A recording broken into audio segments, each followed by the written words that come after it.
විය. හරිම අමාරුවෙන් තමයි මේ වගේ ස්ථානයක කෙනෙකුට සිටිය හැක්කේ. තාක්ෂණික අතිනුත් ආරක්ෂාව අතිනුත් අභියෝගාත්මක කාලගුණයත් හමුවේ ලෑන්ඩින් ගියරේ එල්ලී යෑම තහනම්. එහෙනම් ඒ ඇයි කියලා අපි බලමු. නැත්නම් එහි මොනවද සිදුවෙන අනතුරු කියලා අපි බලමු.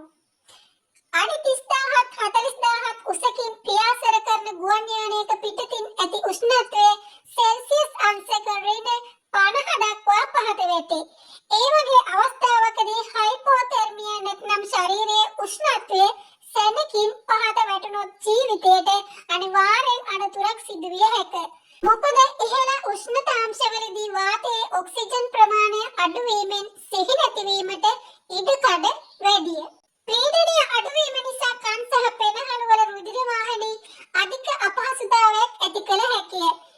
එන්ජිමේ ශබ්දයයි සුළඟේ පීඩනයයි ශරීරයට අපහසුතාවයක් ගෙන දෙයි. වැඩි වේලාවක් ඒ මිනිස් ශරීරයට දරා ගැනීමට අපහසුය. ලෑන්ඩින් ගියර් අරිද්දී වහද්දී එහි සිටින මගින් එළියට විසවීමට පුළුවන්. ගියර් චලනය වන අතරතුර හැප්පිලා විසවීමට බොහෝ ඉඩකඩ ඇත. මීට පෙරත් ලෑන්ඩින් ගියරේ යාත්‍රා කළ කිහිප දෙනෙක් ලෝකයේ ජීවත්ව සිටී. ආර්මාන්ඩ්‍රෝස් රිකාඩෝ රෙමිරෙස් නැමැති 17ක් වයස ඇති මෙම තරුණයා 1969 කියුබාවේ හැවානයි වල සිට ස්පාඤ්ඤයේ මෑඩ්‍රිඩ් වලට DC-8 ගුවන් යානයේ ලෑන්ඩ් ගියරේ සැඟවී යාත්‍රා කළාය. පැය 8කට පස්සේ ගුවන් ගමන් නිම වූ පසු හරිම පුදුම විදියට ජීවිතය බේරා ගන්නා ලදී.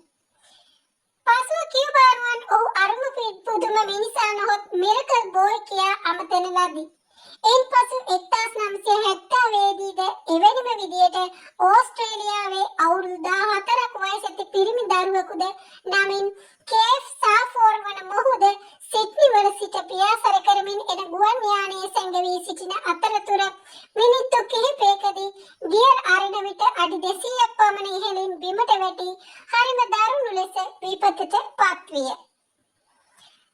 2007 දී ෆිටෙල් මාරුහි නැමැති 19ක වයස ඇති තරුණයා ප්‍රංශයේ තාහිති එයාර්පෝර්ට් එකේ සිට එන ගුවන් යානයේ සැඟවී පැය 7කට පසු ලොස් ඇන්ජලිස් වලින් බහින ලදී.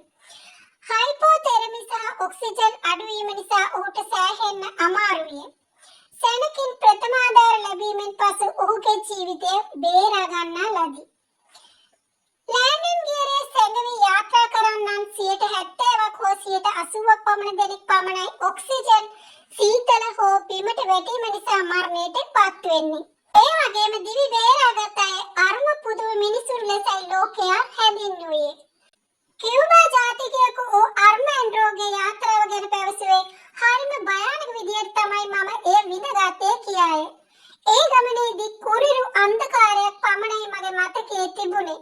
මැරෙයි කියලායි හිතුනේ. සිහි නැති වී නැවත ඇස් දෙක ඇරුණ විටයි මට සියල්ල තේරුනේ. ඔහුට සිහිය නැතිවීමෙන් පසු ශරීරයට වැඩි ශක්තියක් එවල අවශ්‍ය නොවු නිසායි ඔහු බේරුනේ කියා දොස්තරවරු පවසන ලදී. ශරීරයේ සීතල වන විට මෙටාබොලිසම් ගොඩාක් අඩු වෙනවා.